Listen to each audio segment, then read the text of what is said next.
నమస్తే ఫ్రెండ్స్, ఎట్లు అందరూ. ఇవాళ మా మూవీ రివ్యూస్ వచ్చేసి మ్యూజిక్ షాప్ మూర్తి. ఇందులో మెయిన్ క్యారెక్టర్ వచ్చేసి పుష్ప మూవీ విలన్ అజయ్ కోసం.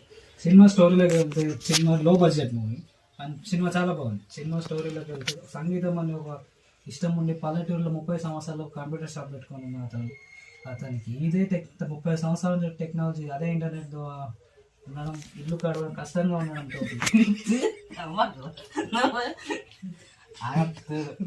ఒకటి ఆ టెక్నాలజీ జీవితం కావడం కష్టమని డీజే నేర్చుకున్నాను. డీజే ద్వారా అతని కుటుంబం ఎలా సాగుతున్నా అనేది సినిమా స్టోరీ. సినిమాలో నటించిన నటుల గురించి చెప్పాలంటే వాళ్ళ గురించి ప్రత్యేకంగా చెప్పాల్సింది ఏం లేదు. వాళ్ళు అందరూ బాగా చేశారు. ముఖ్యంగా అజయ్ ఘోష్ గారు అండ్ అమనిక. ఈ సినిమా